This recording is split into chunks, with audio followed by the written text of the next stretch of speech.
तो जरासंध कहने लगा तुम तो डरपोक हो कन्हैया, तुमसे कैसे लड़ सकता हूं।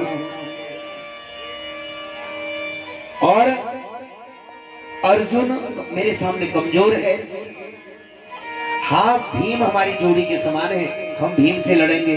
भगवान ने कहा यही तो चाहिए, भीमस्तुल्य बलो ममा। अब भीम और जरासंध का युद्ध हो गया, द्वंद्व युद्ध चला, गदा युद्ध हुआ भयंकर, 27 दिनों तक चला। और 27 दिनों तक जब भयंकर युद्ध चला मेरी माताओं, कहते हैं जरासंध से लड़ते लड़ते कमजोर हो गया, क्योंकि पूरा शरीर वज्र का है, उसको तो चोट लगती नहीं।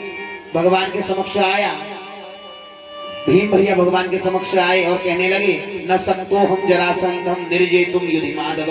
हे माधव, इस जरासंध को जीतना मेरे लिए मुश्किल हो रहा है। भगवान ने कहा कोई बात नहीं। भगवान ने जैसे ही अपना हाथ फिराया, जरासंध का यह भीमसेन का शरीर पुनः वज्र का हो गया। भीम ने क्लेश नाशाय गोविंदाय नमो नमः। भगवान की बड़ी सुंदर स्तुति है। जो भी व्यक्ति इसको अपने जीवन में उतारता है या इसका पाठ करता है, इसके उच्चारण करता है, तो सभी प्रकार के रोग शोक दोष सब दूर हो जाते हैं।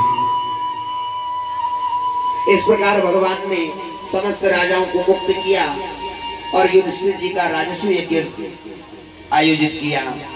उसके बाद में राजस्व यज्ञ का आयोजन हुआ और उसी राजस्व यज्ञ में दुर्योधन का अपमान हुआ।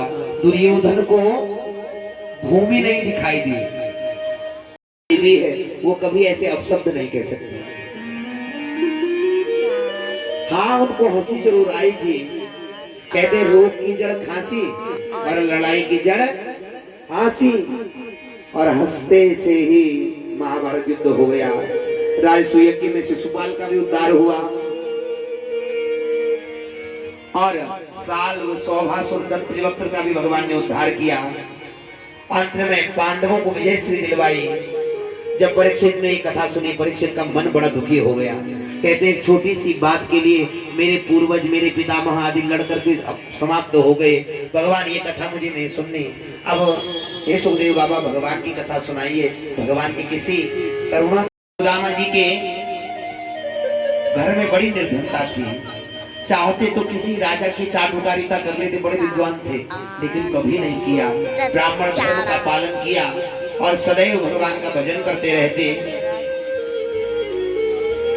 जब गरीबी इतना ज्यादा बढ़ गई, रात में नींद भी नहीं आती, तो मेरी माता वो कहते हैं विप्रवर, लेकिन